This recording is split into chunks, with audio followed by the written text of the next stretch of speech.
আপনি কেন আমাকে ছেড়ে গেলেন? আমাকে নিয়ে গেলেন না কেন? কি নিয়ে বাঁচবো আমি? রোজ রোজ তিলে তিলে মরাচ্ছে। একবারে মরে গেলেই তো শান্তি পেতাম। বাঁচতে চাই না আমি। বিয়ের 1 মাসের মধ্যে যে মেয়ে স্বামীকে খেয়ে বসে থাকে তাকে কি বলে জানিস? অপয়া। আর তুই ঠিক তাই, মরতে পারিস না তুই। কথাটা বলে কুসুমের সামনে থেকে ভাতের থালা ছুঁড়ে ফেলল ওর মা রাবেয়া বেগম। সারাদিনের কাজের শেষে মাত্রই কচু শাক দিয়ে ভাত মেখে খেতে বসেছিল সে। কুসুম তেমন কিছুই মনে করল না, শুধু বাঁ হাতের উল্টো পিঠে চোখ মুছতে মুছতে হাঁটা দিল বাইরের দিকে। গন্তব্য পুকুরের পাশের আম বাগান পেরিয়ে কবরস্থানটা। গত 1 বছর ধরে এসব সহ্য করে আসছে সে। গা সওয়া হয়ে গিয়েছে তার এসব। আসলে বাবা মা অবিবাহিত মেয়েকে বছরের পর বছর খাওয়াতে পারে, কিন্তু বিবাহিত মেয়ে বাবা মায়ের বোঝা। তারপর কুসুম বিধবা হয়ে এসে বসে আছে বাবা মায়ের অভাবেই সংসারে। হাজার কাজ করলেও দুবেলা দুমুঠো ভাত খেতে যেন যুদ্ধ করতে হয় তাকে। কুসুমের বাবা সাবের আলী একজন ভাগ চাষি। পরের জমিতে থেকে যেটুকু আয় হয় এই দিয়ে সংসার চলে। তার উপরে ঘাড়ে 3টা সন্তান, সবাইকে লেখাপড়া শিখিয়েছেন তিনি। কুসুম তার বড় মেয়ে, ছোট মেয়ে চাপা, আর একটা ছোট ছেলে আছে বছর 10-এর। সাবের আলী 1 বছর আগে অনেক টাকা খরচ করে ধুমধাম করে বিয়ে দিয়েছিলেন বড় মেয়ের এই গ্রামের সব থেকে ভালো ছেলেটার সাথে। ভেবেছিলেন মেয়েটা খুব সুখী হবে। কুসুমের অবশ্য সুখের কমতিও ছিল না। কুসুমের স্বামী সায়ন প্রচণ্ড ভালোবাসত তাকে, কিন্তু হতভাগীর কপালে সুখ সইল না। বিয়ের 26 দিনের মাথায় বিধবা হলো সে। ফিরে আসলো বাপের বাড়ি। সেই থেকে মেয়েটা অনেক কষ্ট সহ্য করেছে, কিন্তু একটুও সুখ পায়নি। কিছুদিন পর সাবের আলীর বাড়িতে আবার বিয়ে। কুসুমের ছোট বোন চাপার বিয়ে হবে 1 সপ্তাহ পর। গ্রামের মানুষ বলে কুসুম নাকি অপয়া, তাই গ্রামের কোনো শুভ অনুষ্ঠানে ডাকা হয় না তাকে। রাবেয়া বেগমেরও আজকাল তাই মনে হয়।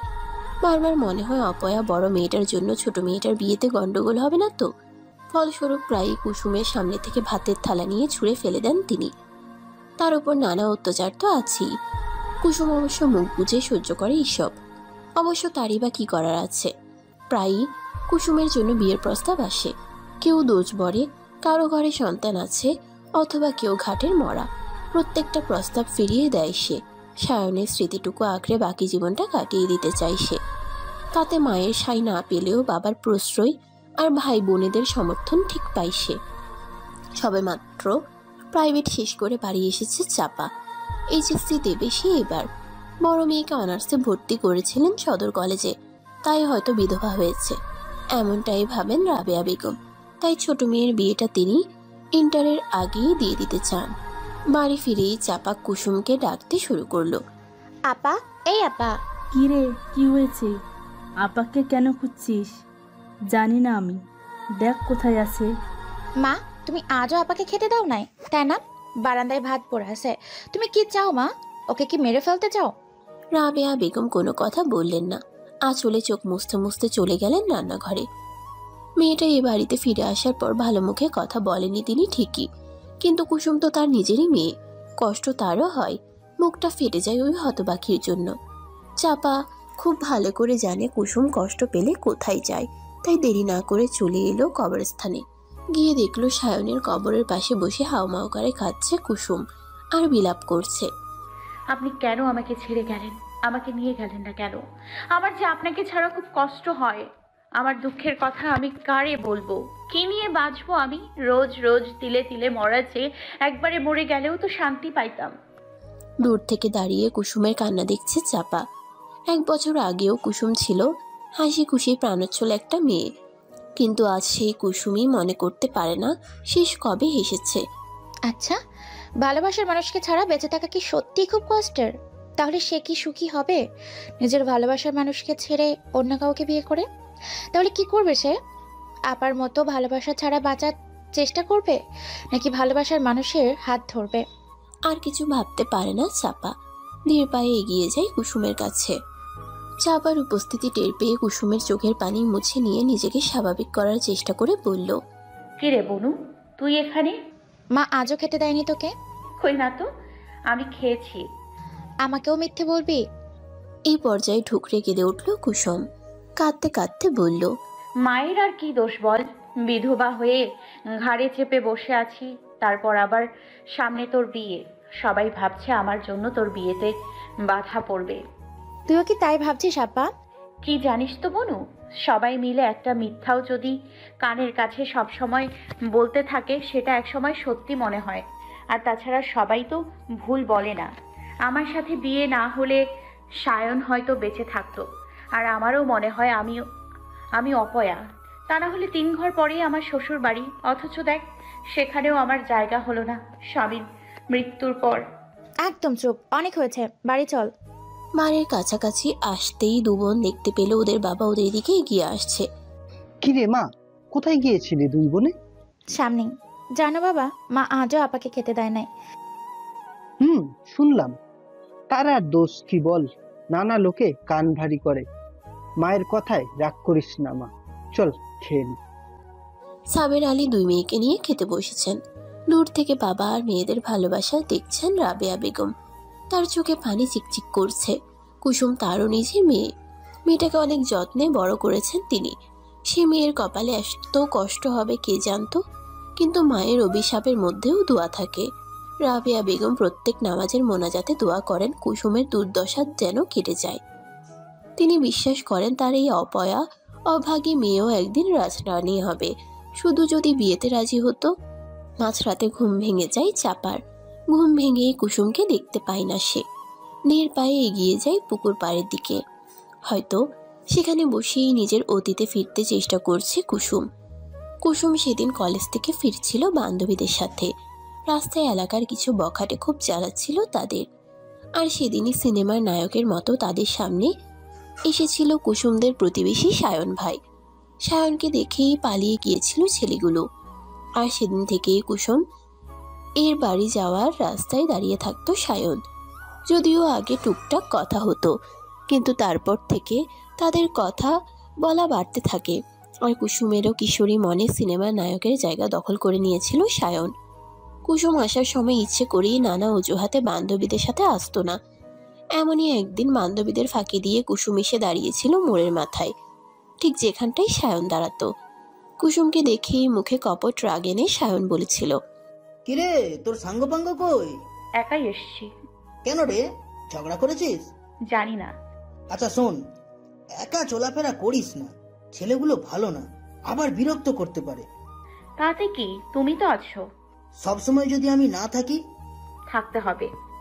আমার কিসের দায় তোর রক্ষা করার? তোর বাপে কি আমারে তোর ঠেকা দিয়ে রাখছে? টাকা নিলেই হয়, কে বারণ করছে?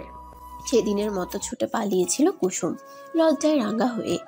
আর সায়ন কত শত স্বপ্ন বুনেছিল সেই চঞ্চল উচ্ছল কিশোরীকে নিয়ে। তারপর আমার বিয়ে করবি কুসুম? সায়নের এমন কথায় হকচকিয়ে গিয়েছিল কুসুম। অন্যান্য দিনের মতো সেদিনও কুসুমের কলেজ থেকে ফেরার রাস্তায় দাঁড়িয়েছিল সায়ন। কুসুমও অভ্যাসগতভাবে হাঁটছিল সায়নের পাশে পাশে। হুট করে সায়ন এমন কিছু বলতে পারে সেটা ভাবেনি কুসুম। লজ্জায় মুখ নামিয়ে নিয়েছিল সে। সায়ন আবার বলতে শুরু করলো, ওর মুখে কিছু বলতে হবে না। কদম চাচার দোকান থেকে তোর জন্য আলতা, স্নো আর পাউডার নিয়ে আসছি। তোর যদি মত থাকে তো এগুলো নিবি, আর না হলে তা না নিয়েই চলে যাবি। আমি কিছু জানি না সায়ন ভাই। বাবা যদি রাজি থাকে আমিও রাজি। বাবারে আমি কষ্ট দিতে পারবো না। ঠিক আছে, আমি কালই আব্বারে চাচার কাছে পাঠাবো। তোরে আমি খুব তাড়াতাড়ি ঘরে নিয়ে আসবো। পরের দিন বিকালবেলা করিম শেখের তেঁতুল গাছ থেকে তেঁতুল চুরি করে এনে লবণ মরিচ দিয়ে বেটে খাচ্ছিল কুসুমরা 3 ভাই বোন। দুষ্টুমি আর কুটবুদ্ধিতে 2 বোন পাকা হলেও অকাজ খোলা ভাইকে দিয়ে করায় তারা। এই যেমন এর গাছে ওঠা, ওর বাড়ির আমটা, জামটা, লিচুটা চুরি করে আনা, তারপর সেগুলো বাড়ি এনে 3 ভাই বোন একসাথে খাওয়া। এর যেন মজাই আলাদা। কুসুম একটু তেঁতুল মুখে দিয়ে চোখ বন্ধ করে স্বাদ নিতে লাগলো। এমন সময় ওর ভাই এসে বলল, বাড়িতে হানিফ চাচা আর চাচার ছেলের সায়ন ভাই আছে। আপার বিয়ের কথা বলতেছে। সায়ন ভাইয়ের সাথে নাকি আপার বিয়ে হবে। কি যে মজা, আপার বিয়ে খাবো। সাথে সাথে কুসুম আর চাপা এক দৌড়ে আড়ালে এসে দাঁড়ালো। সায়ন আর সায়নের বাবা উঠানে চেয়ারে বসে আছে। সায়নের বাবা আর কুসুমের বাবা বসে কথা বলছে। সায়ন চুপচাপ বসে আছে। চুপচাপ বললে অবশ্য ভুল হবে। সায়নের 2 চোখ কুসুমকে খুঁজে চলেছে। দেখো সাবের মিয়া, আল্লাহ দিলে আমার কিছু কম নাই। আর আমার এই একটাই পোলা, সয় সম্পত্তি যা আছে সবই ওর। তাছাড়া আমার পোলার মতো পোলা এই গায়ে নেই, বিড়ি সিগারেটের নেশা নেই। আর আমি কি কইতাম, তোমরা ছোটকাল থেকে দেখতেছো ওরে। আর আমগো কুসুম্মা ও ভদ্র সভ্য, গুরুজন রে সম্মান দেই, তারে গায়ের সবাই ভালোবাসে। আমার পোলা যখন কইল ওরে বিয়ে করতে চাই, আমি কিন্তু না করি নাই। আশা করি তোমারও আপত্তি নাই। দেখেন ভাই সাহেব, আপত্তি আমারও হইতো না। সায়ন বাপ ছেলে ভালো, কিন্তু আমার মেয়ে কলেজে পড়ে, আর সায়ন বাপ নন ম্যাট্রিক। এইখানেই আমার আপত্তি। ও যদি ম্যাট্রিক পাসও হইতো আমি ভেবে দেখতাম। আর তাছাড়া আপনার যাই থাক, ছেলে তো বেকার, আমি কোন ভরসায় মেয়ে তুলে দেবো তার হাতে? তুমি কি আমারে অপমান করতেছো? ছিচি ভাই সাহেব, এমন কিছুই না। তাইলে তুমি একজন ভাগচাষী হয়ে আমার কাছে মেয়ে দিতে অস্বীকার করো কেমনে? রাগে গজগজ করতে লাগলেন সায়নের বাবা হানিফ শেখ। তিনি উঠে চলেই যাচ্ছিলেন, সায়ন আটকালো নিজের বাবাকে। এবার সে নিজে কথা বলল। চাচা, আপনার সব কথা আমি মানলাম, কিন্তু আপনি আমারে কথা দেন, আমি যদি মেট্রিক পাস করে একটা কাজ জুটাতে পারি, আপনি কুসুমরে আমার কাছে দেবেন। কথা দেন, তার আগে আপনি কুসুমরে বিয়ে দেবেন না। ঠিক আছে, কথা দিলাম। সেদিনের পর সায়ন উন্মুক্ত বিশ্ববিদ্যালয়ে ভর্তি হয় 9ম শ্রেণীতে। এসএসসি পাশ করে সে। শুধু তাই নয়, অনেক চেষ্টা করে লোকজন ধরে কুয়েতের ভিসা ধরায় সে। সেখানে একটা কাজেরও ব্যবস্থা করে ফেলে। ততদিনে কুসুমও এগিয়ে গিয়েছিল অনেক দূর। এই গ্রেড নিয়ে এইচএসসি পাশ করে এলাকার কলেজে ইতিহাসে অনার্সে ভর্তি হয় সে। তারপর সারা গ্রামকে সাক্ষী রেখে ধুমধাম করে বিয়ে হয় সায়ন আর কুসুমের। বিয়ের 15 দিনের মাথায় সায়ন কুয়েত চলে যায়। এই 15টা দিন ছিল কুসুমের জীবনে কাটানো সুন্দরতম দিন। সায়ন এই দিনগুলোতে নিজের সবটুকু ভালোবাসা উজাড় করে দিয়েছে কুসুমকে। দেখতে দেখতে সায়নের যাওয়ার সময় হয়ে যায়। যাওয়ার আগে 2 দিন কুসুম অভিমানে কথা বলেনি সায়নের সাথে। শেষমেশ যাওয়ার আগের দিন রাতে সায়নের বুকে মাথা রেখে খুব কেঁদেছিল কুসুম। কে জানতো এটাই ছিল সায়নের বুকে কুসুমের শেষ মাথা রাখা। আগে জানলে হয়তো কুসুম আরও কিছুক্ষণ মাথা রেখে শুয়ে থাকতো সায়নের বুকে। সায়ন যাওয়ার আগে কুসুমকে একটা ফোন উপহার দিয়ে যায়, আর কথা দিয়ে যায় খুব তাড়াতাড়ি ফিরে আসবে সে। হ্যাঁ, সায়ন কথা রেখেছিল। যাওয়ার মাত্র 11 দিনের মাথায় ফিরে এসেছিল, তবে এসেছিল লাশ হয়ে। সায়নের প্রাণহীন দেহটা উঠানে রাখতেই চিৎকার দিয়ে অজ্ঞান হয়ে গিয়েছিল কুসুম। যখন জ্ঞান ফিরল ততক্ষণে দাফন কাজ শেষ হয়ে গিয়েছিল, কেননা লাশ দেশে পৌঁছাতেই 3 দিন লেগে গিয়েছিল। লাশে পচন ধরতে শুরু করেছিল কবরে যাওয়ার আগে, তাই শেষ দেখা হয়নি কুসুম আর সায়নের। জ্ঞান ফেরা মাত্র পাগলের তাণ্ডব শুরু করেছিল কুসুম। গ্রামকে গ্রাম লোক আসতো কুসুমকে দেখতে। তাদের শ্বশুরবাড়ি থেকে তাড়িয়ে দেওয়া হলো। কুসুমকে। তারপর ধীরে ধীরে কুসুম শান্ত স্রোতহীন নদীর মতো হয়ে গেল। তবে রাগ, দুঃখ, অভিমান তার আজও আছে। সেটা শুধু জানে কবরে শুয়ে থাকা সায়নের প্রাণহীন দেহটা। মাঝরাতে নিস্তব্ধ পুকুর পাড়ে বসে অতীতের স্মৃতিচারণ করছিল কুসুম। ঝিঝি করে ঝিঝি পোকা ডাকছে। কুসুমের ইচ্ছা করছে সায়নের মুখটা একবার দেখতে। আজকাল খুব ইচ্ছা করে পৃথিবীর মায়া কাটিয়ে সায়নের কাছে চলে যেতে। হঠাৎ পিঠে কারো ঠান্ডা হাতের স্পর্শ পেয়ে পিছু ফিরে তাকায় কুসুম। পেছনে চাপা দাঁড়িয়ে আছে। কিরে আপা, অন্ধকারে একা একা কি করছিস? তোর ভূতের ভয় করে না? আগে তো খুব ভয় পেতিস ভূতে। ভূতে কারা ভয় পায় জানিস বনু? যাদের বেঁচে থাকার আকাঙ্ক্ষা আছে। আমি তো বাঁচতেই চাই না, আমার আবার কিসের ভয়? আর কথা বাড়ালো না চাপা। চুপচাপ কুসুমের পাশে গিয়ে বসলো। চাপা যেন নিজের বোনকেই চিনতে পারছে না। রাতের আধারে এই রহস্যময়ী রমণীকে খুব অচেনা লাগছে চাপার। এই কি তার সেই প্রাণোচ্ছল বড় আপা? তোর বিয়ের তো বেশি দেরি নেই বনু, 1 সপ্তাহ না। একটা কথা বলি, মনে রাখিস, নিজের স্বামীকে কখনো চোখের আড়াল করিস না। আঁচলে বেঁধে রাখিস। আঁচলের বাঁধন আলগা হলেই কিন্তু আর খুঁজে পাবি না। আচ্ছা আপা, ভালোবাসার মানুষকে ছেড়ে বেঁচে থাকা কি খুব কষ্টের? খুব কষ্ট রে বোন, অন্তরটা জ্বলে পুড়ে ছাই হয়ে যায়, কাউরে দেখানো যায় না। বিড়বিড় করতে করতে পুকুর পাড় থেকে উঠে ঘরের দিকে হাঁটা দিল কুসুম।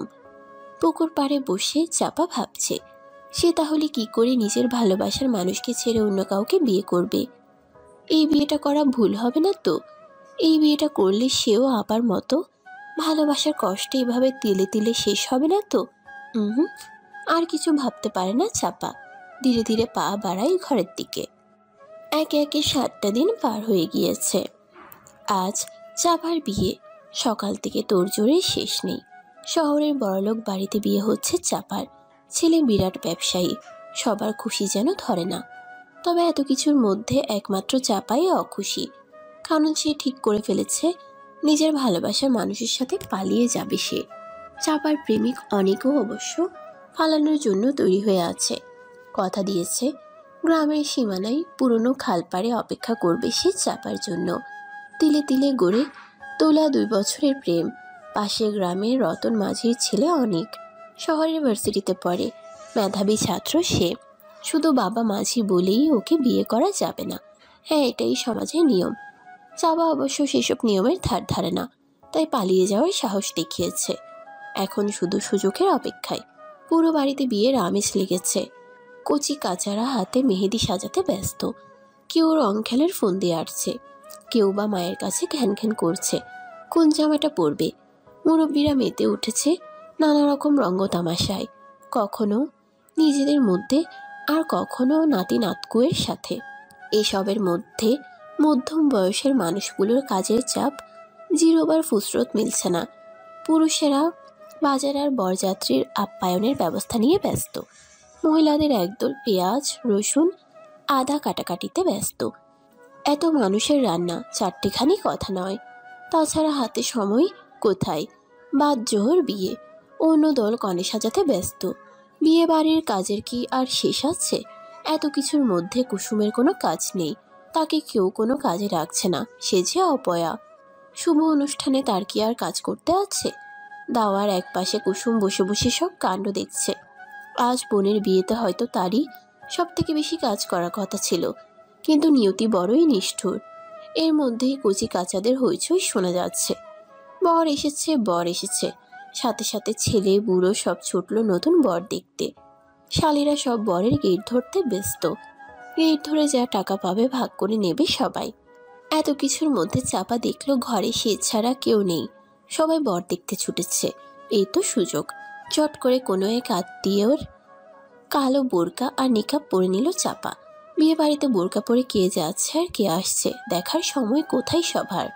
তারপর সারা বাড়ি খুঁজেও কনেকে পাওয়া গেল না। বিয়ে বাড়িতে হুলস্থুল। কথাটা 1 কান 2 কান করে বরযাত্রীদের কানে পৌঁছালো। ছেলের বাবা বড় ব্যবসায়ী, বুদ্ধিমান মানুষ। তিনি কোনো উচ্চবাচ্য করলেন না। সাবের আলীকে আড়ালে ডেকে বললেন, দেখেন ভাই সাহেব, আমি ব্যবসায়ী মানুষ, সমাজে একটা মান সম্মান আছে।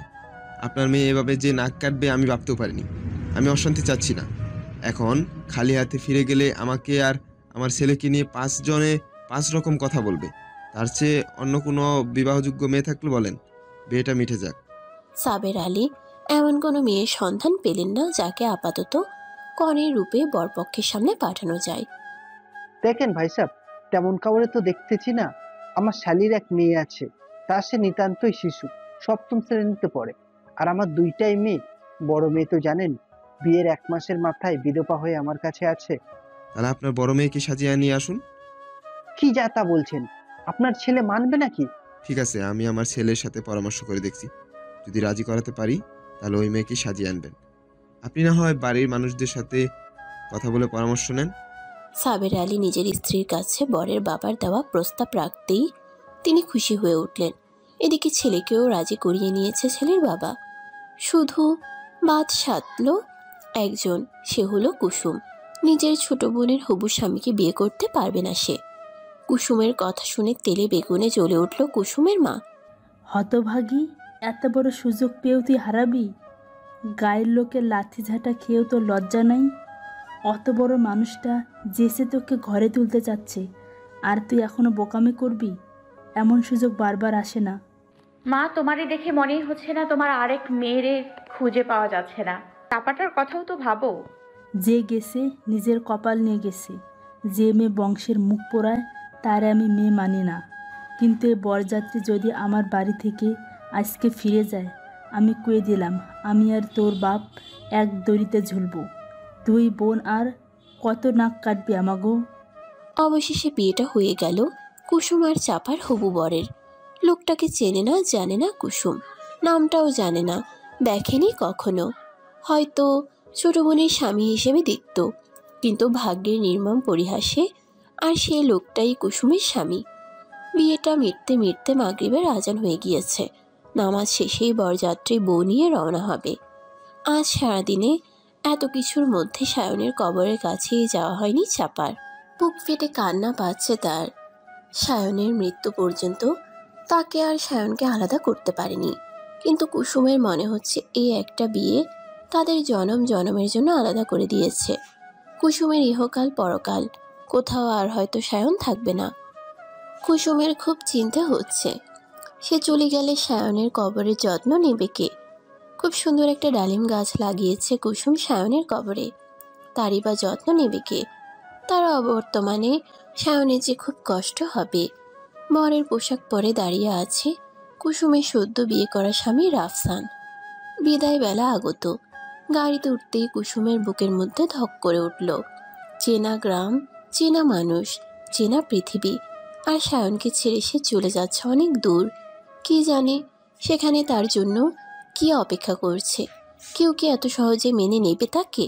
আর তার স্বামী, তার পক্ষেও কি চাপার জায়গায় তার মতো বিধবা একটা মেয়েকে মেনে নেওয়া সম্ভব? ক্লান্তি আর চিন্তায় দু চোখ বন্ধ হয়ে আসে কুসুমের। শ্বশুরবাড়িতে পা দিয়ে কুসুমের জীবনে শুরু হলো অন্য একটি কষ্টের অধ্যায়। নতুন বউ ঘরে পা রাখতে না রাখতেই তাকে নিয়ে শুরু হলো কানাকানি। রাফসানের নানি হাসতে হাসতে বলে বসল, নতুন বউয়ের বয়স তো দেখি গাছ পাথর নেই, তা শুনলাম একঘর ঘুরে আইসো, তোমার তো আমার থেকে অভিজ্ঞতা বেশি। কথাটা বলার সাথে সাথে চারিদিকে হাসির রোল পড়ে গেল। অথচ কুসুম মাত্র 4 বছরের বড় চাপার। কুসুমের ইচ্ছে করছে মাটির নিচে ঢুকে যেতে, এতটা অপমানও বুঝি তার পাওয়া ছিল। এদিকে রাফসানের মা সৈয়দা বেগম কাঁদতে কাঁদতে অস্থির। নিজের ঘরে শুয়ে আছেন তিনি, স্পষ্ট জানিয়ে দিয়েছেন ওই মেয়ের মুখ তিনি দেখবেন না। তার অমন সোনার টুকরা ছেলের পাশে কোনো দোজবর মেয়ে তিনি মানবেন না। ফুপিয়ে ফুপিয়ে কেঁদে চলেছেন তিনি, আর পাশে বসে বাতাস করছে আর সান্ত্বনা দিচ্ছে ওনার বোন আমেনা বেগম। আপা চুপ করো তো, আর কত কাঁদবি? এভাবে কেঁদে কোনো লাভ আছে? বিয়ে তো আর আটকাতে পারিস নাই। ওই মেয়ে আমার এত বড় সর্বনাশ করবে আমি কি জানতাম? ওই মেয়েরে কিছুতেই ঘর করতে দিব না আমি বেঁচে থাকতে। এইভাবে কান্নাকাটি করে আটকাবি কি করে শুনি? তার থেকে শান্ত হয়ে বুদ্ধি খাটিয়ে এমন কিছু করতে হবে যাতে এই মেয়ে পালিয়ে যায়। বুঝলি কিছু? কি করা যায় বলো তো তাহলে? ধীরে সুস্থে যা করার করবি, কিন্তু মানুষের কাছে খারাপ হবি কেন? মুখে মুখে ভালো ব্যবহার করে দোষমুক্ত থাকবি, বোঝা গেল? আচ্ছা তাহলে তুই থেকে যা, তোর জামাইরে বল একলা চলে যাইতে, এসব আমার একলা বুদ্ধিতে কুলাবে না। আচ্ছা এবার তুই চোখটা মুছে খেয়ে নে তো, আমি দেখছি। এদিকে কুসুম একা ঘরে বসে আছে, তার পাশে কেউ নেই। তার জায়গায় চাপা থাকলে হয়তো এখানে অনেকেই থাকতো। চাপা কোথায় চলে গেলি রে বোন? দীর্ঘশ্বাস ছাড়ে কুসুম। খুব জোরে টয়লেট পেয়েছে তার, কিন্তু এবারে কিছুই চেনে না সে। আর নতুন বউ হেঁটে চলে বেড়ানোটাও ঠিক না। কুসুম ঘরটা দেখতে থাকে। যে ঘরে সে বসে আছে এটা খুব সম্ভবত রাফসানের ঘর, কারণ ঘরভর্তি রাফসানের নানা রকমের ছবি। ঘরটাও খুব বিলাসবহুল আর সুন্দর করে সাজানো। বড় খাট, দামি আসবাবপত্র, সব জায়গায় যেন আভিজাত্য ছড়ানো। এর আগে এত বড় বাড়ি বা এত বিলাসবহুলতা দেখেনি কুসুম। সায়নের বাবাও বেশ বড়লোক ছিল, তবে গ্রাম্য বড়লোক। পাকা বাড়ি ছিল, তবে উপরে টিনের চালা। আমার সায়ন। উফ, সায়নের কথা ভাবতেই কুসুমের চোখ ছলছল করে উঠল। এমন সময় দুজন মহিলা ঘরে ঢুকলো। একজন মধ্যবয়সী, অন্যজন নিতান্তই কম বয়সী। একেবারেই মহিলা বলা যায় না। কুসুম শাড়ি ঠিক করে নিয়ে বসলো। মহিলা বলে উঠল, কি গো নতুন বউ, বসে জিম মারছ যে? ঘুম পাচ্ছে বুঝি? তা তো পাবেই, যা ধকল গেল। হাঁ করে তাকিয়ে আছে কুসুম। এদের কাউকেই চেনে না সে। ভদ্র মহিলাও সম্ভবত সেটা বুঝলেন, তাই নিজে থেকেই বললেন, ও, আমাদের তো চেনো না। আমি তোমার চাচি শাশুড়ি, আর এই হলো আমার ননদ রায়া। তুমি চেঞ্জ করবে না?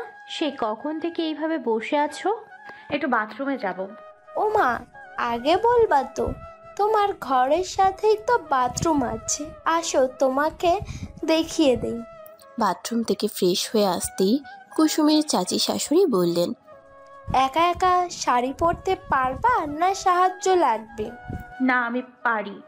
তা তো পারবাই, তোমার তো আবার বিয়ের অভিজ্ঞতা আছে।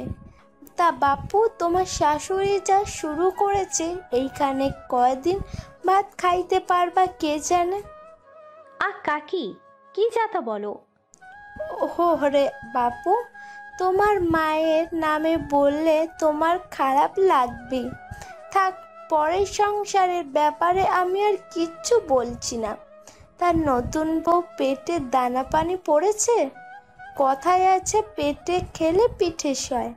না, খাওয়া হয়নি। শেষ কখন খেয়েছো? কাল রাতে। বলো কি, এতক্ষণ না খেয়ে? আমি হলে তো বেহুশ হয়ে যেতাম। অবশ্য তুমি গ্রামের মেয়ে, তারপর আবার চাষি বাড়ির, অভ্যাস আছে, কি বলো? কুসুম কোনো কথা বলছে না, চুপ করে আছে। রায়া বলে উঠল, দাঁড়াও ভাবি, আমি তোমার খাবার আনছি। রায়া যেতেই দরজাটা হালকা বন্ধ করে মহিলা আবার শুরু করলেন, ভালো করে বুঝে শুনে থেকো বাপু, তোমার শাশুড়ি মোটেও ভালো মানুষ না। কি দিয়ে কি প্যাঁচ যে লাগাবে, শেষে দেখা গেল তোমার এই সংসারও আর রইল না। কুসুম চুপ করে আছে। উনি আবার বলতে শুরু করলেন, নিজের স্বামীকে আঁচলে বেঁধে রাখবা, স্বামী ঠিক তো জগৎ ঠিক।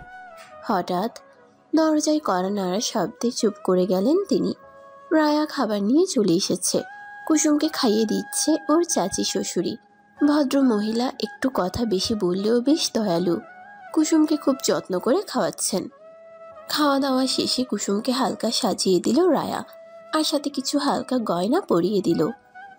তারপর দুজনই ঘর থেকে বের হয়ে যাচ্ছিল। হঠাৎ রায়া ফিরে আসলো। তারপর কুসুমের কানে কানে বলল, ভাবি, একটু ওয়েট করো, ভাইয়াকে পাঠিয়ে দিচ্ছি, তারপর কেউ ডিস্টার্ব করবে না। Best of luck. এরপর দৌড়ে পালিয়ে গেল সে। রাত 12টা। কুসুম একা ঘরে বসে আছে। সেই যে রায়া গিয়েছে আর আসেনি, এরপর আর কেউ উকি দেয়নি এই ঘরে। কুসুমের খুব ঘুম পাচ্ছে, কিন্তু নতুন বউ এভাবে ভোস ভোস করে ঘুমানোও ঠিক না। অসহ্য লাগছে কুসুমের। কে জানে কোথায় ফেসে গিয়েছে সে। হঠাৎ কারো মেকি কাশির আওয়াজে ঘোর কাটল কুসুমের। এই কাশির অর্থ দরজার বাইরের মানুষটা ভেতরে ঢুকতে চাচ্ছে। কুসুম নিজের কাপড় ঠিক করে নিল। দরজা ঠেলে ভেতরে ঢুকলো রাফসান। রাফসানকে দেখে কুসুমের কলিজা শুকায় গেল। না জানি কি বলে। টেনশনে কুসুম নিজেই দাঁড়িয়ে বলতে লাগলো, বিশ্বাস করেন, আমি এই বিয়েটা করতে চাইনি। আমি জানি আপনার পক্ষে চাপার জায়গায় আমাকে মেনে নেওয়া অসম্ভব। আমি আশাও করছি না তেমন কিছু। আমি কাজের মেয়ের মতো পড়ে থাকবো, কিন্তু দয়া করে আপনি তাড়িয়ে দেবেন না আমাকে। কথা বলতে বলতে কুসুমের ঘুমটাটা সরে গিয়েছে। এই প্রথম কুসুমকে দেখছে রাফসান। দেখছে বলতে হা করে তাকিয়ে আছে। মেয়েটা অসম্ভব সুন্দরী। শুধু সুন্দরী বললে ভুল হবে, একেবারে মায়াবতী। মায়াময়ী। চাঁদের মতো মুখে, ঠোঁটের কাছে তিলটা যেন আরো বহুগুণ বাড়িয়ে তুলেছে তার রূপ। চাপার থেকে ঢের বেশি সুন্দরী কুসুম। এমনকি গায়ের রংটাও বেশি সুন্দর। রাফসানকে চুপ থাকতে দেখে কুসুম আরও ভয় পেয়ে গেল। তারপর কাদো কাদো মুখে বলল, কথা বলছেন না কেন? আপনি কি আমাকে বের করে দেবেন? আপনি এত ভয় পাচ্ছেন কেন বলুন তো? আমাকে দেখে কি খুব রাগী মনে হচ্ছে? আর না মেনে নেওয়ার কি আছে? আপনি আমার বিয়ে করা বউ। কলেমা পড়ে বিয়ে করেছি নিজের সম্মতিতে। আর এটা কি নাটক সিনেমা নাকি যে মেনে নেব না? আপনি কি আমার অতীত জানেন? আপনি কি জানেন আমি বিধবা? আচ্ছা, এই বিধবা শব্দটা কি আপনি অস্ত্র হিসেবে ব্যবহার করতে চাইছেন? কি ভাবছেন আমি ঝাঁপিয়ে পড়ব আপনার উপর? তাই জন্য বুঝি বিধবা পরিচয় দিয়ে এড়াতে চাচ্ছেন আমাকে, নাকি অন্য কিছু? রাফসানের কথা শুনে রীতিমতো অবাক কুসুম। আমতা আমতা করে সে বলল, না মানে আসলে কিছুই না। আপনি হেজিটেট ফিল করবেন না। বিধবা বিয়ে করা আমার নবীর সুন্নাহ। আর তাছাড়া আমি বিশ্বাস করি আপনার দ্বারা আমার কল্যাণ আছে বলেই আল্লাহ আপনাকে আমার জন্য তৈরি করেছেন। আর আমার আল্লাহ আমাকে যা নিয়ামত দিয়েছে আমি খুশি মনে গ্রহণ করেছি। আল্লাহ না চাইলে এই বিয়েটা হতো না, তাই আমি না মানার কেউ নই। বোঝা গেল? রাফসানের কথায় মুগ্ধ হয়ে তাকিয়ে আছে কুসুম। আল্লাহ বুঝি সত্যিই তার কষ্টের দিন ঘুচালো। একটা মানুষ এত ভালো হয়? রাফসান আবার বলল, এই যে ম্যাডাম, হাঁ করে দাঁড়িয়ে না থেকে অজু করে আসেন, নামাজ পড়তে হবে। কুসুম কিছু বলতে যাচ্ছিল, কিন্তু হঠাৎ দরজায় দুমদুম আওয়াজে দুজনেই সেদিকে মন দেয়। বাইরে থেকে রাফসানের খালা চিল্লাচ্ছে, রাফসান, দরজা খোল বাবা, তাড়াতাড়ি এসে দেখে যা, কি সর্বনাশ হলো রে বাপ। রাফসানের পিছু পিছু কুসুমও গেল রাফসানের মায়ের ঘরে। ভদ্রমহিলা বিছানায় শুয়ে কাতরাচ্ছেন। রাফসান গিয়ে মায়ের পাশে বসে তার গায়ে হাত রেখে বলল, কি হয়েছে মা তোমার? দেখো না বাবা, হাঁটুর ব্যথাটা বেড়েছে, কিছুতেই উঠতে পারছি না বিছানা থেকে। কিন্তু তোরা আবার উঠে আসতে গেলি কেন? খালাই তো ডেকে নিয়ে এসেছে। বলেই রাফসান আমেনা বেগমের দিকে তাকালেন। আমেনা বেগম আমতা আমতা করতে লাগলেন, না মানে আসলে আমি ভাবলাম বাবুকে একবার ডাকি। নিজের বোনের উপর কপট রাগ দেখায় সুয়েদা বেগম। খালা তো ঠিকই করেছে মা। পাশ থেকে বলে উঠল কুসুম। রাফসান অবশ্য সেদিকে কান দিল না। তাকে দেখেই বোঝা যাচ্ছে সে ভীষণ বিরক্ত। ছোটবেলা থেকেই নিজের খালার বাড়িয়ে বলা স্বভাবটা সে জানে। আমেনা বেগমের দিকে তাকিয়ে বেশ কর্কশ গলায় সে বলল, খালা, তুমি বরং ঘরে গিয়ে শুয়ে পড়ো, মায়ের কাছে আমরা আছি। আমেনা বেগম চলে যেতেই কুসুমকে পাশে বসতে ইশারা করে রাফসান মায়ের পা টিপতে লাগলো। কুসুম অবশ্য অনেকবার চেয়েছিল নিজের শাশুড়ির পা টিপতে, কিন্তু রাফসান তা করতে দেয়নি। রাত্রি 3টার দিকে সৈয়দা বেগম ঘুমের অতলে চলে গেলেন। রাফসান আর কুসুম তখনও বসে আছে তার পাশে। কুসুম অবশ্য হাতের উপর ভর দিয়ে বসে বসেই ঘুমাচ্ছে। সারাদিনে যা ধকল গেল তাতে ওর একটু বিশ্রামের প্রয়োজন ছিল। মেয়েটার ঘুমন্ত মুখ দেখে খুব মায়া হচ্ছে রাফসানের। হঠাৎ রাফসান খেয়াল করলো কুসুম একেবারে খাটের ধারে বসে আছে, যখন তখন পড়ে যেতে পারে ঘুমের ঘোরে। কুসুমের গায়ে আলতো করে হাত রেখে রাফসান ডাকলো, কুসুম। রাফসানের ডাকে আকস্মিকভাবে ঘুম ভেঙে যাওয়ায় নিজেকে সামলাতে পারে না কুসুম। পেছনের দিকে পড়ে যেতে নিলে রাফসান ধরে ফেলে তাকে, তারপর জড়িয়ে নেয় নিজের সাথে। কুসুমের মাথাটা চেপে ধরে নিজের বুকে। কুসুমও হুট করে এমন কিছু হবে আশা করেনি। লজ্জা পেয়ে যায় সে। তারপর নিজেকে ছাড়িয়ে নিয়ে লজ্জিত ভঙ্গিতে বলে, সরি, আমি আসলে ঘুমিয়ে পড়েছিলাম। কোনো ব্যাপার না, আসলে আমারই ভুল হয়েছে। আপনার ঘুমের প্রয়োজন ছিল। এখন তো মা ঘুমিয়ে পড়েছেন, চলুন ঘুমানো যাক। এখন আর ঘুমিয়ে কাজ নেই। ঘন্টাখানিক পর ফজরের আজান দেবে। এখন ঘুমালে ফজরের নামাজ কাজা হয়ে যাবে। তা ঠিক বলেছেন, কেউ তো উঠেনি। তাইলে চলেন ছাদে যাই, এই ফাঁকে আপনাকে ছাদটাও দেখানো হয়ে যাবে। জানেন তো ছাদে সবজি বাগান করেছি আমি। ঠিক আছে, চলুন। দাঁড়ান, আগে 2 কাপ কফি বানিয়ে আনি। খাবেন তো কফি? আমি তো কফি খাই না, কখনো খাইনি আসলে সেভাবে। তাহলে চা চলবে? চলবে। আমাকে রান্নাঘরটা দেখিয়ে দিন, আমি বানিয়ে নিয়ে আসছি। আরে না, বউ হয়ে যখন এসেছেন হেসেলের দায়িত্ব তো নিতেই হবে। আজকে বরং রাফসানস স্পেশাল টি খান। আপনি চা বানাতে পারেন নাকি? সব পারি ম্যাডাম, আমাকে তুচ্ছ ভাববেন না। একসাথে হেসে উঠল দুজন। রাফসানের খুব পাকা হাতে চা বানাচ্ছে। পাশে দাঁড়িয়ে অবাক হয়ে দেখছে কুসুম। এই ছেলেটা সত্যিই অন্যরকম, সবার থেকে আলাদা। চা খেতে খেতে অন্ধকার রাত্রির শেষে ভোরের আলো ফোটা দেখছে রাফসান আর কুসুম। কুসুমের মনে হচ্ছে ঠিক এভাবেই পাশে দাঁড়ানো মানুষটার ছোঁয়ায় তার জীবনের আধার কালো রাত কেটে যাবে। ফজরের আজান দিয়েছে অনেকক্ষণ। চাপা এখনো ঘুম থেকে ওঠেনি। অনেকক্ষণ ধরে ডেকে চলেছে নামাজের জন্য, কিন্তু মেয়ের কোনো হুঁশ নেই। চাপা, উঠে নাও, আজান দিয়ে দিয়েছে, নামাজ পড়ে না হয় ঘুমিও। উফ অনেক, ঘুমাতে দাও প্লিজ। সারা রাত ঘুমাতে দাওনি, সারা রাত জ্বালিয়ে পুড়িয়েছ, এখন ডাকছো কেন? যাও না প্লিজ। কই জ্বালিয়েছি, শান্তিতেই তো একটু আদর করতে দাওনি, এখন আবার জ্বালানোর বদনাম। রেগে যাচ্ছি কিন্তু। হলে আমার বাবুটা লাগ করে না, প্লিজ ঘুমাতে দাও। নামাজ পড়ে ঘুমাও, কিন্তু এইভাবে শুয়ে থাকা যাবে না। আমি যদি নামাজ পড়ি, সকালে নাস্তা তোমাকে বানাতে হবে কিন্তু। ঠিক আছে রাজি, ভার্সিটিতে যাওয়ার আগে আমি নাস্তা বানিয়ে দেব। ঠিক আছে, উঠছি। এই তোমার মিষ্টি বোতা। চাপার কপালে আলতো করে চুমু এঁকে বাথরুমের দিকে পা বাড়ায় অনেক।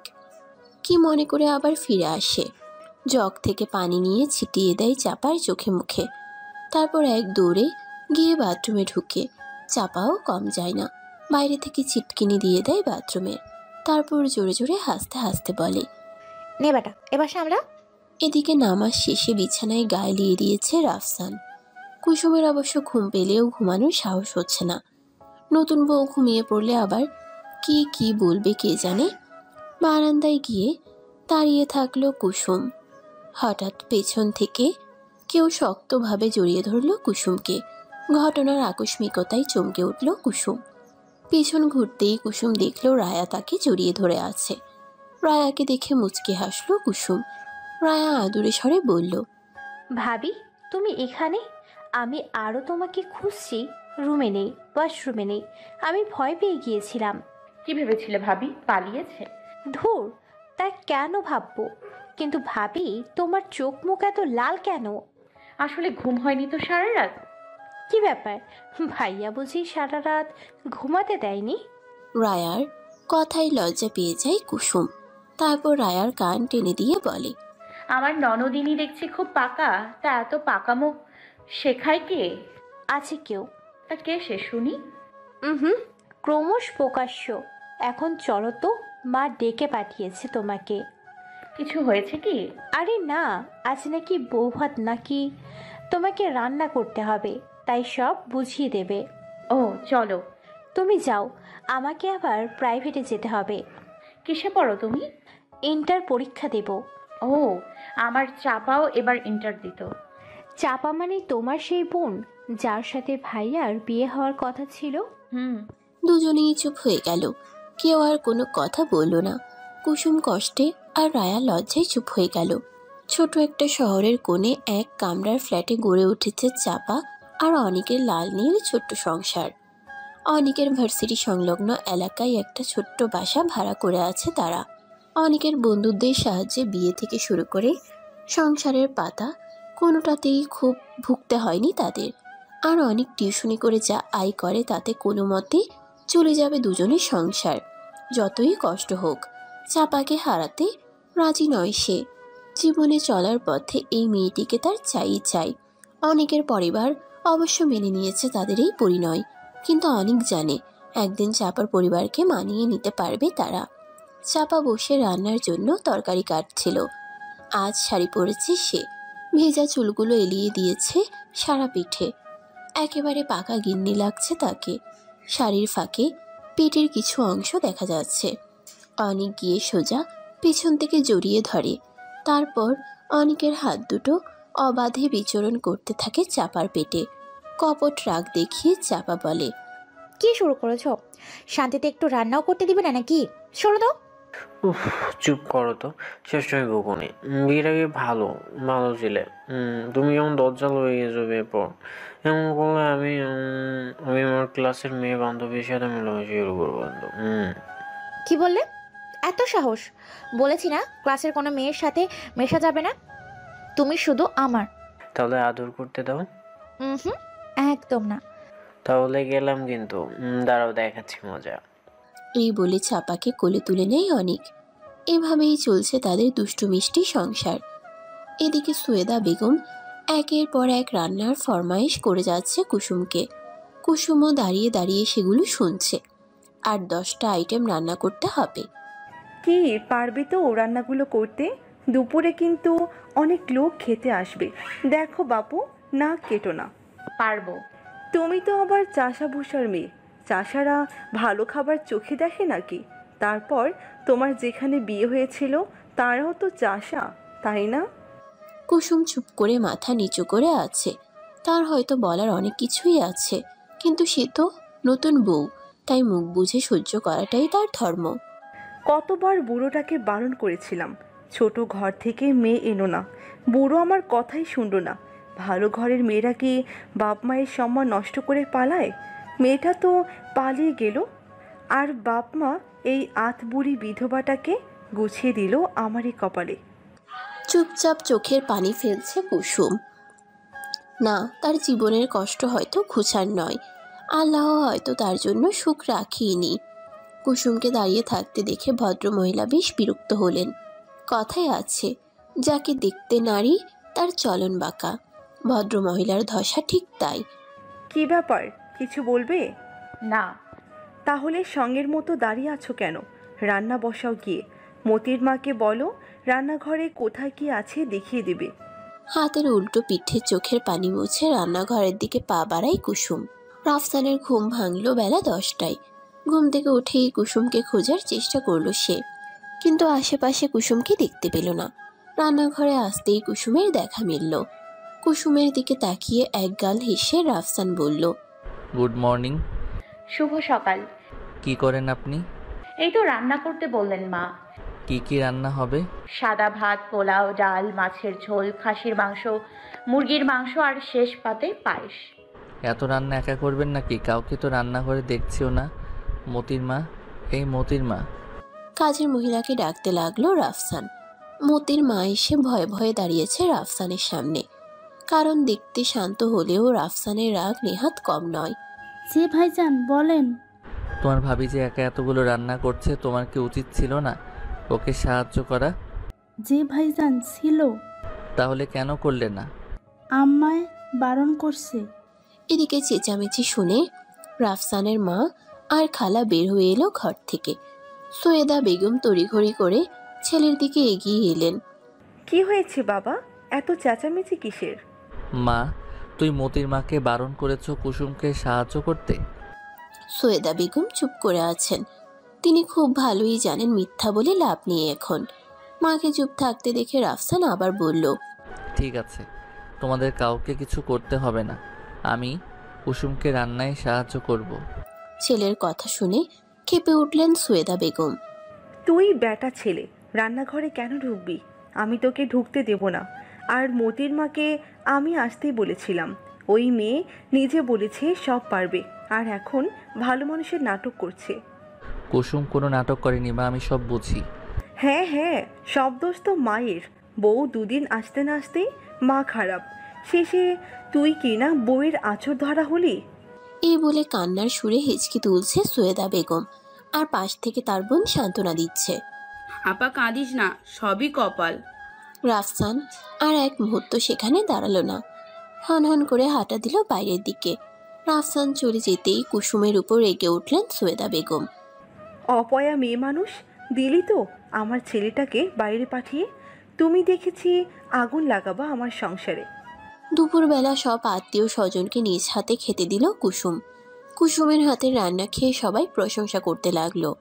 কুসুমের শ্বশুর মশাই রান্না খেয়ে 1000 টাকার 2টো নোট গুজে দিল কুসুমের হাতে, আর প্রাণ ভরে দোয়া করে বলল, দোয়া করি মা, শত্রু মুখে ছাই দিয়ে অনেকদিন ঘর সংসার করো, আর মানুষকে হেদায়েতের পথে আনো তোমার ভালো গুণ দিয়ে।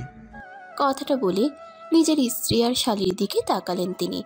সৈয়দা বেগম মুখ ঘুরিয়ে নিলেন। বিকেলের মধ্যে আত্মীয় স্বজন যার যার বাড়ি চলে গেলেন।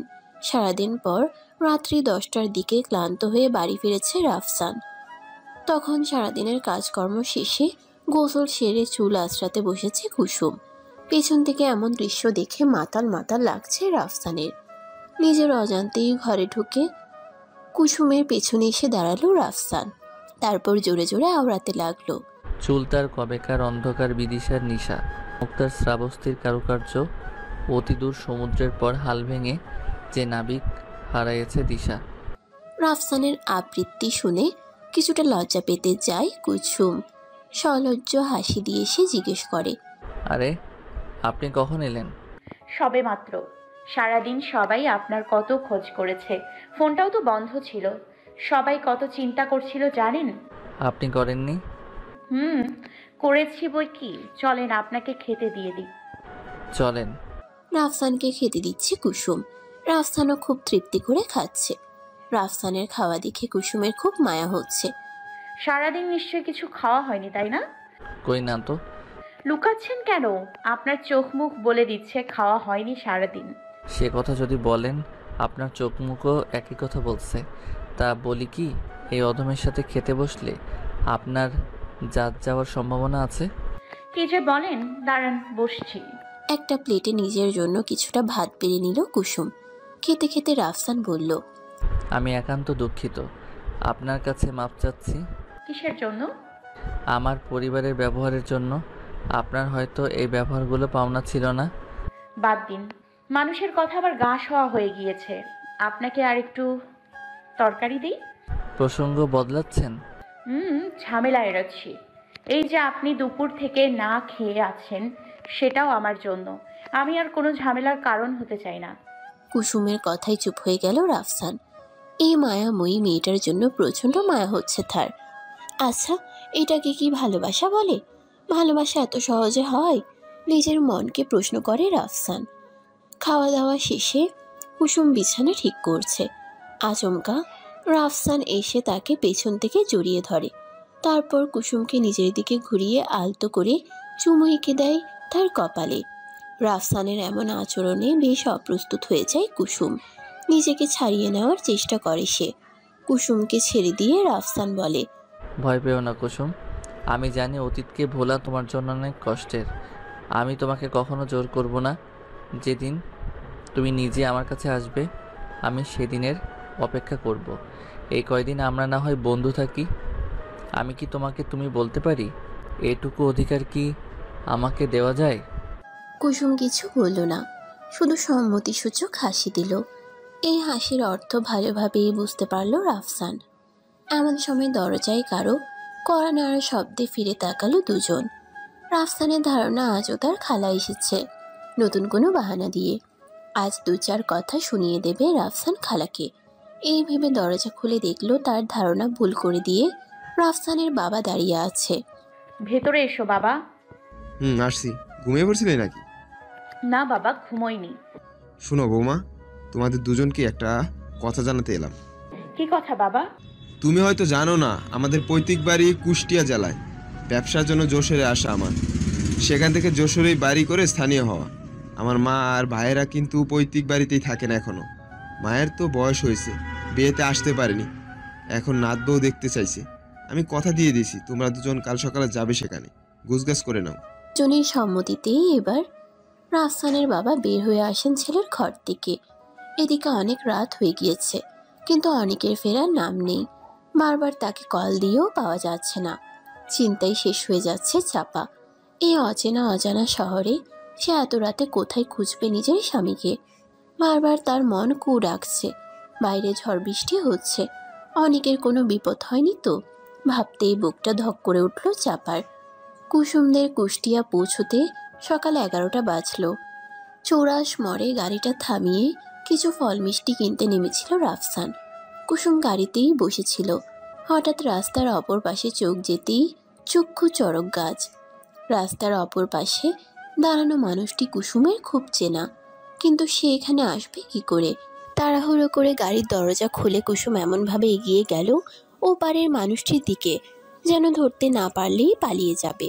গত রাত ছিল চাপার জীবনে সবচেয়ে স্মরণীয় রাত। ঝড় বৃষ্টির রাত। একটা বাসতেও যখন অনেক ঘরে ফেরেনি, চিন্তায় প্রাণ যায় চাপার। ঠিক সে সময় অনেক এলো কাক ভেজা হয়ে। দরজা খুলেই অনেকের বুকে ঝাঁপিয়ে পড়ল চাপা। অনেকও 2 হাত দিয়ে শক্ত করে আঁকড়ে ধরলো চাপাকে। তারপর চাপার মুখটা আলতো করে তুলে জিজ্ঞেস করলো, এই পাগলি, এভাবে কাঁদছো কেন? আমি কি মরে গেছি? অনেকের কথায় চাপার কান্নার বেগ আরো বেড়ে গেল। কাঁদতে কাঁদতে সে বলল, তুমি আসছিলে না? চিন্তায় শেষ হয়ে যাচ্ছিলাম আমি। কি ভেবেছিলে আমি আর নেই? একদম চুপ, যত সব আজেবাজে কথা। ভিজে গেছো তো একদম। দাঁড়াও, গামছা নিয়ে আসি। চাপা একটা গামছা এনে অনেকের মাথা মুছতে থাকে। তারপর একটা প্লেটে ভাত এনে নিজের হাতে খাইয়ে দিতে দিতে বলে, কোথায় ছিলে এত রাত পর্যন্ত? বলছি আগে তুমি খেয়ে নাও। খাওয়া দাওয়া শেষে অনেককে বিছানায় বসাই চাপাকে। তারপর প্যান্টের পকেট থেকে একটা ছোট বক্স বের করে। বক্স খুলতেই বের হয়ে আসে এক জোড়া রূপোর নূপুর। অবাক হয়ে তাকিয়ে থাকে চাপা। নূপুর জোড়া চাপার পায়ে পরিয়ে দিতে দিতে অনেক বলে, পোড়াতে গিয়েছিলাম, ওখানে নূপুর ভালো বানাই। ক্লাস শেষে টিউশনি করিয়ে যেতে হয়েছে তো, আর তারপর আবার ঝড় বৃষ্টি, আটকে গিয়েছিলাম তো দেরি হয়ে গেল আমার পাগলি বউয়ের কাছে আসতে। এসবে কি দরকার ছিল শুনি? বিয়ের পর তো তোমাকে সেভাবে কিছুই দিতে পারিনি, তাই সোনা না পারি রূপা দিলাম। পাগল একটা, আর কখনো এমন পাগলামি করবা না। মুখে মুখে অনেককে বকাবকি করলেও মনে মনে খুব খুশি হয়েছে চাপা। কতবার ঘুরিয়ে ফিরিয়ে নূপুর জোড়া দেখেছে তার হিসেব নেই। সত্যি প্রিয়জনের থেকে পাওয়া ছোট্ট উপহারও অনেকটা খুশি এনে দেয়। আজ সকাল সকাল অনেক ক্যাম্পাসে যেতেই বের হয়েছে চাপা। নিজের জমানো টাকা দিয়ে অনেকের জন্য একটা শার্ট কিনবে সে। মার্কেটের সামনে দাঁড়িয়ে নতুন সংসারের টুকটাক তৈজসপত্রের দাম করছিল সে। আকস্মিকভাবে রাস্তার অপর পাশ থেকে কেউ এসে তাকে জড়িয়ে ধরল। কয়েক সেকেন্ডের মাথায় চাপা বুঝতে পারল যে মানুষটা তাকে জড়িয়ে ধরেছে সে আর কেউ না, তারই বোন। কুসুমকে ছাড়িয়ে অবাক আর ভয় মিশ্রিত কণ্ঠে চাপা বলল, আপা তুই এখানে? তুই কিভাবে এলি এখানে? কুসুম কোনো কথা বলল না। অনেক দিন পর অনাকাঙ্ক্ষিতভাবে নিজের বোনকে পেয়েছে সে। তার কি আর হুঁশ আছে? পেছন থেকে রাফসান উত্তর দিল, আমি নিয়ে এসেছি। রাফসানের কথা শুনে পায়ের তলা থেকে মাটি সরে গেল চাপার। কুসুমের দিকে তাকিয়ে কান্না মিশ্রিত গলায় সে বলল, ছি আপা ছি, শেষমেশ তুই এক লোকটার সাথে হাত মিলিয়েছিস? আমি ভাবতেই পারছি না। চাপা, তুই যা ভাবছিস তা নয়, আমার কথা শোন। কোনো দরকার নেই, বরং তুই শোন। আমি অনেককে বিয়ে করে ফেলেছি, আর আমি কখনোই ওকে ছেড়ে ওই লোকটার সাথে যাব না। আরে তুই আমার কথাটা শোন। বললাম তো না। আর মিস্টার রাফসান, শুনে রাখেন, আমার আপাকে যতই হাত করেন না কেন, আমাকে আপনি কখনোই পাবেন না। এবার না পেরে চাপাকে এক ধমক দিল কুসুম। বনু, কাকে কি বলছিস জানিস? উনি আমার স্বামী। কুসুমের কথায় অবাক হয়ে যায় চাপা। সবকিছু তালগোল পাকিয়ে যাচ্ছে তার। এসব কি শুনছে সে? কি বলছিস আপা? হ্যাঁ তোকে সব বলছি, তার আগে বল তুই এখানে কিভাবে? আমরা তো এখানেই থাকি আপা, অনেক কুষ্টিয়া ইসলামী বিশ্ববিদ্যালয়ে পড়ে। চাপার কথায় অবাক হয়ে যায় রাফসান। কুসুমকে জিজ্ঞেস করে, কুসুম তুমি জানতে না অনেক কোথায় পড়ে? না, ওরা তো আমাদের গ্রামের না, পাশের গ্রাম। তাছাড়া ওদের সেভাবে চিন্তামো না আমরা। আর আমার বোনটাও তেমনই, নিজের ভালোবাসার কথাও জানায়নি আমাকে। জানাতে চেয়েছিলাম আপা, কিন্তু তখন তোর মনের অবস্থা তেমন ছিল না। পরিস্থিতি হালকা করতে পাশ থেকে রাফসান বলে, তা শালিকা দুলাভাইকে নিয়ে যাবে না তোমার বাড়িতে, নাকি তাও বারণ? নিশ্চয়ই নিয়ে যাব। মুচকি হেসে বলে চাপা। 2 ঘন্টা পর চাপা আর অনেকের এক কামরার পাখির বাসায় বসে আছে রাফসান আর কুসুম। এভাবে বোনকে পেয়ে কুসুমের খুশি যেন আর ধরে না। আর কুসুমের হাসি মুখটাও বড্ড বেশি সুখ দিচ্ছে রাফসানকে। ইতিমধ্যে অনেককে খবর দিয়ে এসেছে চাপা।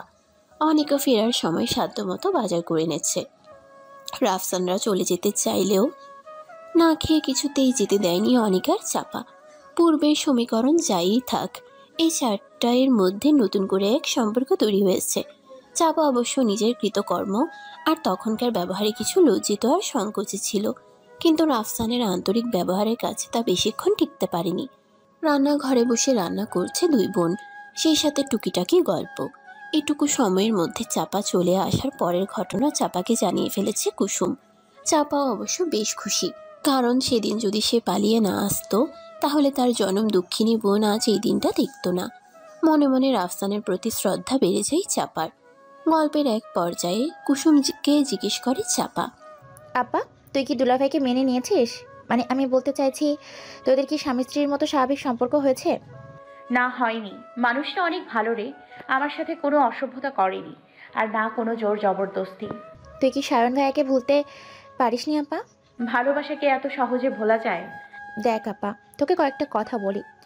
যে মানুষটা চলে গিয়েছে সে কিন্তু ফিরে আসবে না। আর চলে যাওয়া মানুষটার জন্য মনে জায়গা থাকলেও বাস্তবে তাকে না টানাই ভালো। এতে সমস্যা বাড়বে বই কমবে না। আর যে মানুষটা তোর অতীত চেনেও তোকে এতটা সম্মান দিল, তাকে বঞ্চিত করিস না তার অধিকার থেকে। আচ্ছা, রাফসান ভাইয়ের চোখে আমি তোর জন্য ভালোবাসা দেখেছি।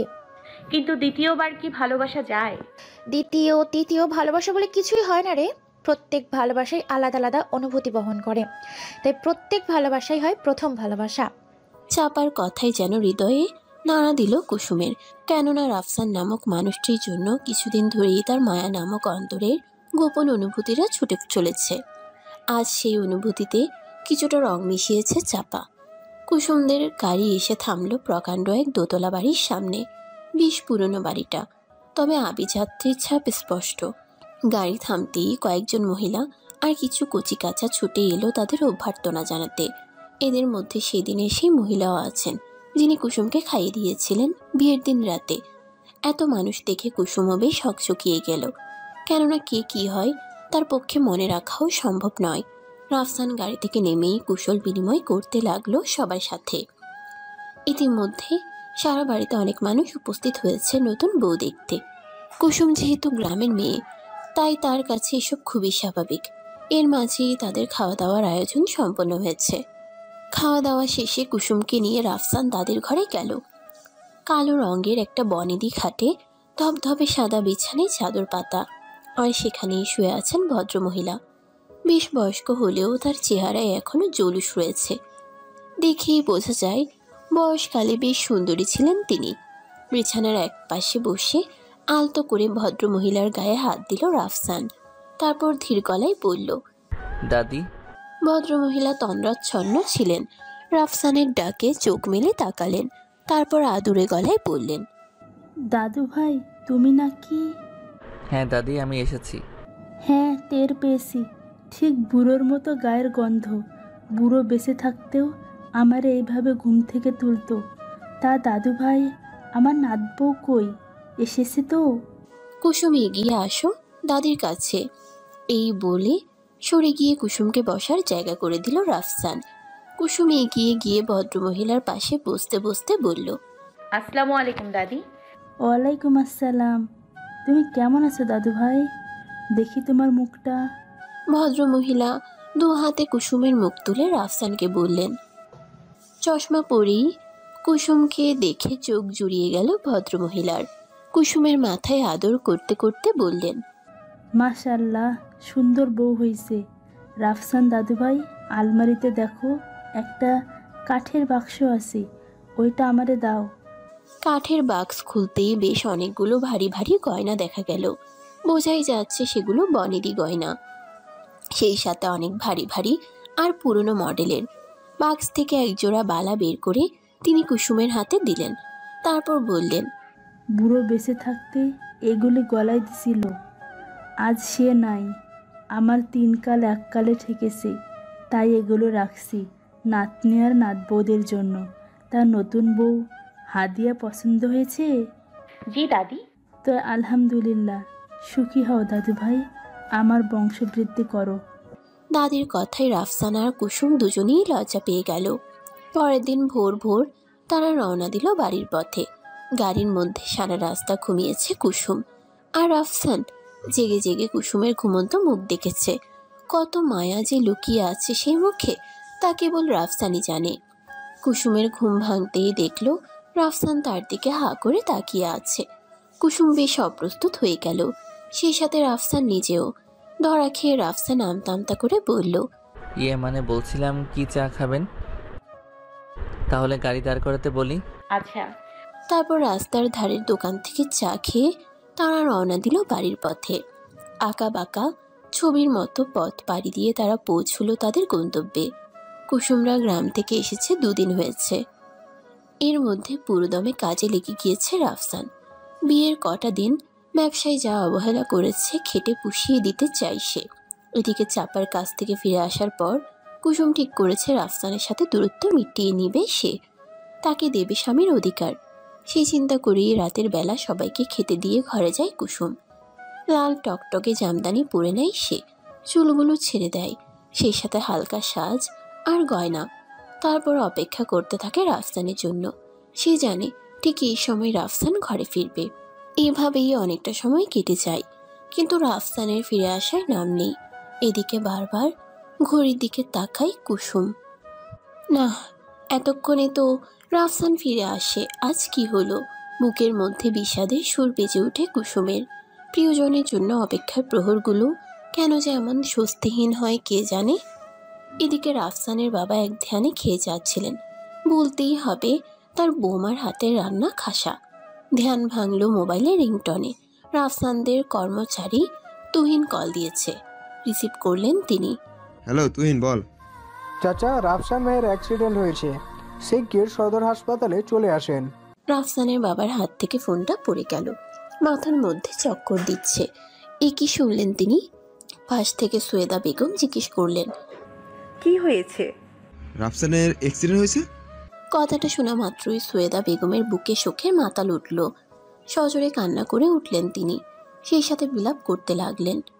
আমি জানতাম আমার ছেলে বাঁচবে না। আমার মায়ের মন ওই কাল লাগেনি ঘরে তুলে আমার সংসার ছাড়খাড় হয়ে গেল গো। আমার তো ওই একটাই ছেলে, ওই স্বামীখোর ডাইনি বাঁচতে দিল না আমার ছেলেকে। আমি এখন কি নিয়ে বাঁচবো? ও রাফসানের বাপ, তুমি আমারে নিয়ে চলো, আমার বুকের মানিকরে দেখবো। সব কটা কথাই কুসুমের কানে এলো, কিন্তু এখন সেদিকে নজর নেই কুসুমের। রাফসানের জীবনী আজ তার বড় চাওয়া।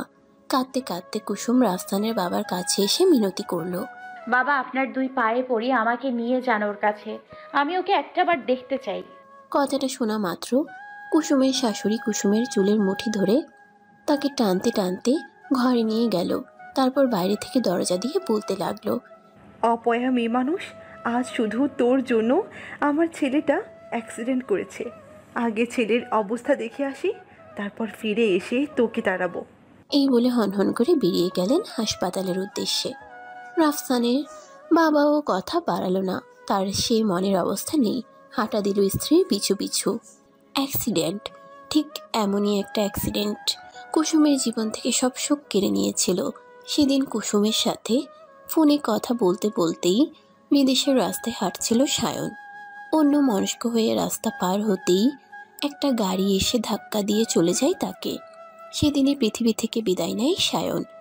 সেই সাথে বিদায় নেয় কুসুমের সুখ আর আনন্দ। সায়নের মৃত্যুর পর কুসুম ফোনটা বিসর্জন দেয় পুকুরের পানিতে। শাশুড়ি বাইরে থেকে দরজা দিয়ে যাওয়ার পর কুসুম আর সময় নষ্ট করে না। উজু করে তারপর 2 রাকাত নফল নামাজ পড়ে মোনাজাত করে। হে আল্লাহ, হে রহমান এর রহিম, আজ তুমি প্রমাণ করে দিলে আমি সত্যি অপয়া। সবাই ঠিকই বলে, কিন্তু আল্লাহ, আমি নিজে তো নিজেকে তৈরি করিনি, তুমি করেছো। তবে কেন আমাকে পৃথিবীতে পাঠালে? আমার জন্য সায়ন মরেছে। আজ যখন রাফসানকে মনের কথা বলতে যাব, তারও এত বড় ক্ষতি হলো। হে মাবুদ, আমার মতো রাক্ষসীর বেঁচে থেকে লাভ কি? তোমার প্রাণ চায় তো আমার প্রাণ নাও, কিন্তু রাফসানকে বাঁচিয়ে দাও। ইতিহাসে বাবর নিজের জানের সদকা দিয়ে শাহজাহানের প্রাণ বাঁচিয়েছিল। তার দোয়া তুমি যদি কবুল করো, আমারটাও করতে হবে। হে মাবুদ, আমার জানের সদকা নিয়ে রাফসানকে বাঁচিয়ে তোলো তুমি। এরপর কুসুম ঠিক করলো গলায় দড়ি দেবে, কিন্তু কিছুতেই ফাঁস বাঁধতে পারছিল না সে। বাধ্য হয়ে সারা ঘর খুঁজতে লাগলো এমন কিছু যা দিয়ে নিজের জানের সৎকা দেওয়া যায়। সারা ঘর খুঁজে ইঁদুর মারা এক শিশি বিষ খুঁজে পেল সে রাফসানের ঘরে। সেটাই খেয়ে নিল সে। তারপর 2 চোখ আস্তে আস্তে বুঝে এলো তার। কুসুমের জ্ঞান ফিরতেই সে খেয়াল করলো সে হাসপাতালের বেডে শুয়ে আছে। আশেপাশে তাকাতেই দেখলো রাফসানের বাবা আর রায়া দাঁড়িয়ে আছে। সব থেকে অবাক করা বিষয়, বেডের সামনে চেয়ারে রাফসান বসে আছে। কুসুম বুঝতে পারছে না সে স্বপ্ন দেখছে কিনা। নিজের হাতে চিমটি কাটতে গিয়ে দেখে স্যালাইনের নল হাতে লাগানো। তার মনের কথাটা বুঝতে পেরে রাফসান বলে, তুমি স্বপ্ন দেখছো না সব সত্যি? কিন্তু কি? তোমার তো অ্যাক্সিডেন্ট হয়েছিল। হ্যাঁ, কিন্তু তুমি তো সুস্থ। আসলে কি হচ্ছে আমার সাথে? দাঁড়াও, বোঝাচ্ছি তোমাকে। এই বলে রাফসান রায়ার দিকে তাকিয়ে চোখ ইশারা করে। রায়া ইশারার মানে বুঝতে পেরেই বাবার দিকে তাকায়। তারপর বলে, বাবা, তোমার তো অনেক ধকল গেল, সারা রাত ঘুমাওনি, চলো চা খাইয়ে আনি। হ্যাঁ তাই চল। রায়া বাবাকে নিয়ে বের হয়ে গেলেই 2 হাত দিয়ে কুসুমকে আঁকড়ে ধরে রাফসান। তারপর রাগী গলায় বলে, এসব কি পাগলামি করেছো তুমি কুসুম? কেন করেছো? আমার সাথে থাকা কি এতটাই অসম্ভব যে নিজেকে শেষ করে দিতে গেছিলে? আমাকে বললে আমি নিজেই তো ছেড়ে দিতাম তোমাকে। তুমি আমাকে ভুল বুঝছো রাফসান। আমি তো ভেবেছিলাম তুমিও আমাকে ছেড়ে চলে গিয়েছো, আর তাই তো। উত্তেজনায় কুসুম বুঝতেই পারেনি সে রাফসানকে তুমি বলে ফেলেছে। কুসুমের মুখে তুমি শুনে রাফসান তো অবাক, হাসি হাসি মুখে জিজ্ঞেস করে, কি বললে? কই কি বললাম? তুমি আমাকে তুমি বললে? ও সরি, খেয়াল করিনি। এবার যদি তুমি থেকে আবার আপনি বলেছ, আমি কিন্তু সত্যি তোমাকে ছেড়ে চলে যাব। রাফসানের মুখ চেপে ধরে কুসুম এক হাত দিয়ে। খবরদার না। কিন্তু আমি বুঝতে পারছি না, তোমার অ্যাক্সিডেন্টের খবরটা কি মিথ্যা ছিল? অ্যাক্সিডেন্ট হয়েছে, তবে গুরুতর না। অফিসে সিঁড়ি দিয়ে তাড়াতাড়ি করে নেমে বাড়ি আসছিলাম, হঠাৎ পা পিছলে পড়ে যায়। পরে 2-4 জন স্টাফ আমাকে সদর হাসপাতালে নিয়ে আসে। তেমন কিছুই হয়নি, শুধু গোড়ালির হাড় ফেটে গিয়েছে এক জায়গায়, আর লিগামেন্ট চিড়ে গিয়েছে। তুহিন ফোন করে সেই খবরটা দিতে গেছিল, কিন্তু বাবা সবটা না শুনে ফোন কেটে দেয়। এরপর বাবার ফোন বন্ধ পায় তুহিন। এতক্ষণে কুসুম খেয়াল করলো রাফসানের বাম পায়ে ব্যান্ডেজ। তোমার খুব লেগেছে তাই না? একদম লাগেনি, ডাক্তার বলেছে 21 দিন বেড রেস্ট নিলেই ফিট হয়ে যাব। কিন্তু একটা জিনিস মাথায় ঢুকছে না, আমি এখানে কিভাবে এলাম? হাসপাতাল থেকে ফিরে এসে ঘরে ঢুকতে গিয়েই দেখি বাইরে থেকে দরজা লাগানো। ভেতরে গিয়ে দেখি তুমি ওই অবস্থায় পড়ে আছো। তারপর তোমাকে সবাই মিলে হাসপাতালে নিয়ে আসি। সেই কাল রাত থেকে এই শরীর নিয়ে বসে আছি তোমার কাছে। তুমি আমাকে ক্ষমা করে দিও কুসুম, তোমার এই অবস্থার জন্য আমার মা দায়ী। আমি জানি মায়ের কথায় কষ্ট পেয়েই এমনটা করেছো তুমি। ভুল জানো তুমি। মায়ের কথায় আমি এসব করিনি। ওনার যা মনের অবস্থা ছিল তাতে এই ব্যবহারটাই স্বাভাবিক। তবে কিসের রাগ ছিল তোমার কুসুম?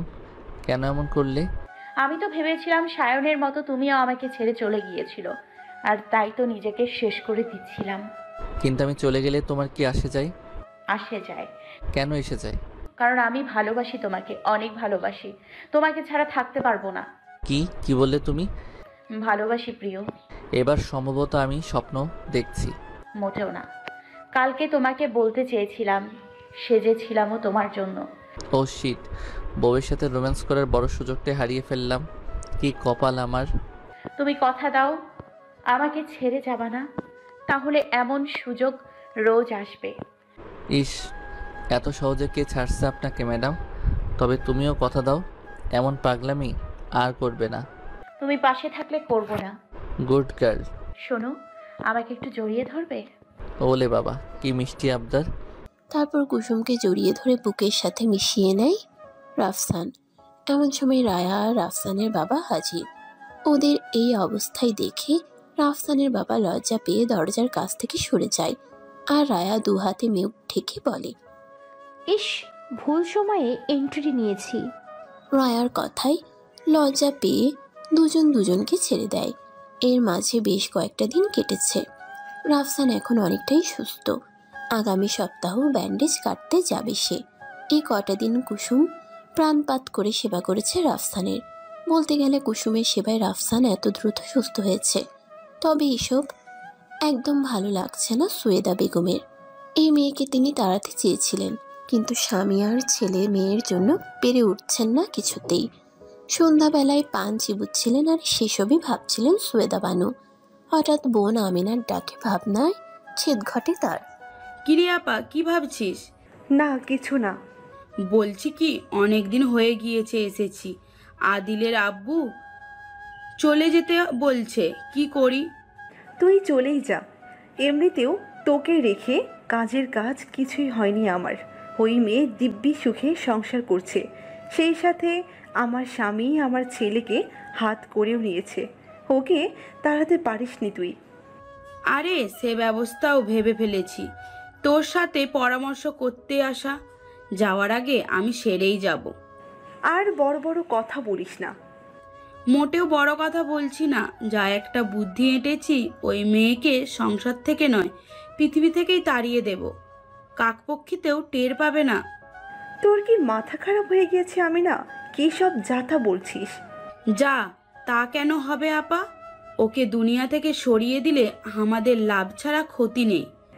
গল্পটির পরবর্তী অর্থাৎ গল্পটির শেষ পর্ব আপলোড করা হবে এই চ্যানেলে।